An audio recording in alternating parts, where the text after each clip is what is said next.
Cúpáirdas libh níl sé Feirste dúis gur an nGael uachtarán. Cé cútábhachtach agus atá dúis gur an nGael de pobl costal leis an pobl agus a Chois Fharraige?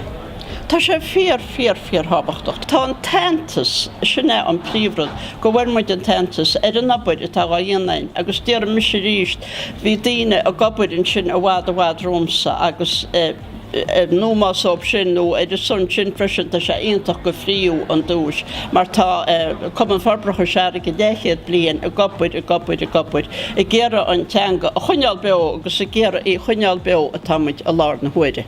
Agus mé a rannacha an fághfuil an dúis seo ag dulthgah ciumdan a rudí nó an obair atá deantagah maidir planóid teangas a cantar an feidirad coppla rud arám faoin na príomhreachtaí a bhaineann leis an plán sin.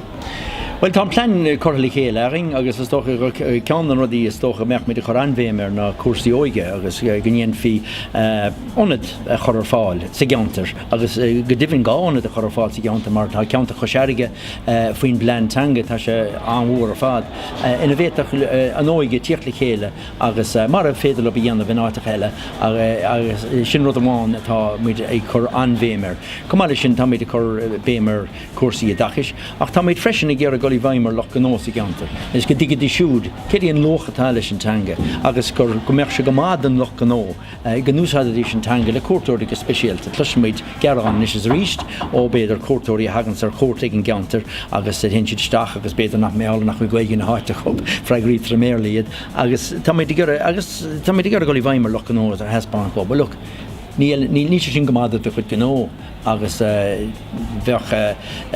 agus ceapan gúidir fiúháin hena féin gúil míid hééis Gaillimh mar a bhhéh sinnde. So tá go leor a díile sa plantanga bheith míid a chur béimar cuasaí tíocht agus pleanála. Tá sé hearbh táhaach meach an dramáitiúil na daoine áitiúla nuair a thocraíonn siad go méid sin an cead pleanála agus teach a thógáil ina geantar héin i meas go muintear héin. Faoi láthair tá sé hearbh deachar agus bín go leor chub bíonar go isteach a Gaillimh agus cáiltar iad son an Gaeltacht agus sé an trú é sin. So sin is tócha chuidan na rudí is mó a bheits míid a chur béimar agus muid i ggéire plantanga Gaillimh de ceanta Chois Fharraige.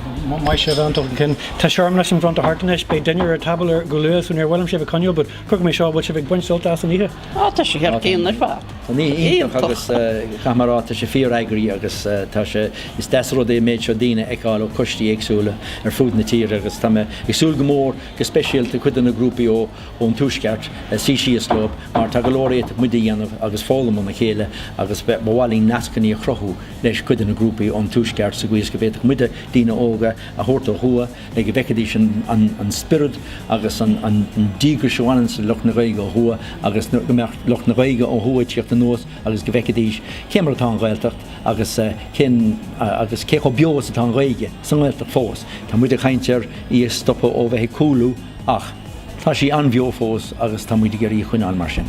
Gur míle mágah. Gur míle